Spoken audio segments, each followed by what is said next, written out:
ওং স্থাপকায় চ ধর্মস্য সর্বধর্মস্বরূপিণে অবতার বরিষ্ঠায় রামকৃষ্ণায় তে নমঃ। শ্রীরামকৃষ্ণের পূর্ণ আবির্ভাব তিথিকে কেন্দ্র করে আমরা ধারাবাহিকভাবে আলোচনা করছি অনুধ্যানের বিষয়ে মননে শ্রীরামকৃষ্ণ। আজ তৃতীয় পর্ব পরিবেশিত হচ্ছে। আত্মমুক্তির সঙ্গে জগতের হিত এক সূত্রে গাথা শ্রীরামকৃষ্ণ জীবনের এক বিশিষ্ট প্রয়াস। একের পর এক গুরুর কাছে বিভিন্ন মত পথে সাধন করে ঠাকুর যে সত্য বা তত্ত্ব লাভ করেছিলেন তা জগৎকে অর্পণ করতে দক্ষিণেশ্বরে কুঠিবাড়ির ছাদে উঠে অন্তরঙ্গদের আহ্বান জানিয়েছিলেন। নিজ মুক্তির সঙ্গে জগতের হিত, এই ছিল ঠাকুরের জীবনের বাণীর সুর ও ছন্দ। শিবজ্ঞানে জীবের সেবা তার অন্যতম মহাবাক্য। সর্বভূতে ব্রহ্মদর্শন করে তার সেবা হল নির্বিকল্প সমাধির চেয়েও উচ্চ অবস্থা। জীবনকে পূর্ণ অভিব্যক্তির শিখরে নিয়ে যেতে আত্মমুক্তি ও জগতের হিত, এই দুটি ভাব সমান্তরাল চললে অন্তর্লোকে একে অপরকে নিত্য যেন ছুঁয়ে থাকে। এটিই ছিল শ্রীরামকৃষ্ণের জীবনের গহন ব্যঞ্জনা। সর্বধর্ম সহিষ্ণুতা, সর্বমত গ্রহিষ্ণুতা এবং সর্বোপরি সকল প্রকার মত ও পথকে সত্য বলে গ্রহণ শ্রীরামকৃষ্ণের উদারতম মানবিকতা। সহজ ধর্ম জীবন যাপনের পথ প্রদর্শন ঠাকুরের জগতের মানুষের প্রতি গভীর অনুকম্পার পরিচায়ক। সাধন সহায়ে তিনি একেবারে জগতের ব্রহ্মকুণ্ডলিনী জাগ্রতা করে গিয়েছেন।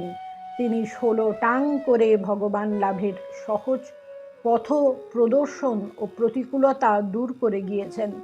মানুষকে কেবল তার পথ অনুসরণ করে এক টান করলেই হবে। শ্রীরামকৃষ্ণ জানতেন মানুষ কেবল কাঁদছে, সেই কান্না বিভিন্ন জাগতিক বিষয়ের জন্যে। কান্নাকে ভগবান লাভের জন্য ব্যবহার করতে পারলে তার চরম সার্থকতা।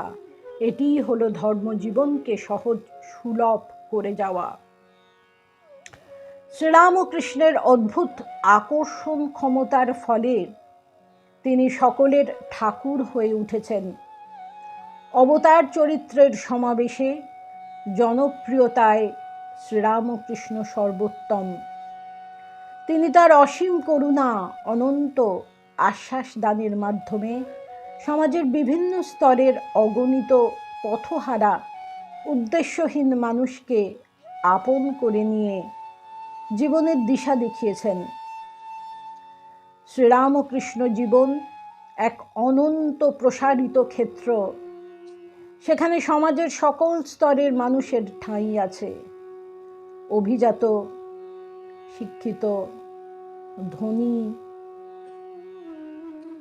নিম্নবর্ণের মানুষ, নির্ধন মানুষ, অশিক্ষিত মানুষ, সমাজের পতিত অবহেলিত মানুষ, সকলেরই তিনি আশ্রয় হয়ে উঠেছেন। ঠাকুরের কাছে এসেছেন বিশিষ্ট অদ্বৈতবাদী, দ্বৈতবাদী, অদ্বৈতবাদী, এমনকি নাস্তিক পর্যন্ত। তিনি নাস্তিককে বলেননি কখনো এখনই গিয়ে পুজো পাঠ করো। বলেছেন তুমি প্রার্থনা করবে, ঈশ্বর তোমার যদি সত্যি সত্যি অস্তিত্ব থাকে আমি যেন তা অনুভব করতে পারি। শ্রীরামকৃষ্ণ অসাম্প্রদায়িক সম্প্রদায় গঠন করতে চেয়েছেন। তিনি এমন একটি চমৎকার ছাঁচ করে দিয়ে গেছেন, যেই ছাঁচে নিজেকে ঢেলে প্রত্যেকে নিজের জীবনকে সার্থক করতে পারেন, নিজস্বতা না হারিয়ে। একদিন দক্ষিণেশ্বরে অনেক ভক্তদের সমাগম হয়েছে আর ঠাকুর বারবার সমাধিস্থ হচ্ছেন। তিনি বলছেন ভবতারিণী মাকে, মা আমায় বেহুশ করিসনি, আমি এদের সঙ্গে কথা কইব। ভক্তদের জন্যে তার কি আকুলতা। তাই আমরা যতই তাকে ভুলে থাকি, তিনি কখনোই আমাদের ভুলে থাকতে পারবেন না। তিনি আমাদের সব ভার নিয়েছেন। নমস্কার।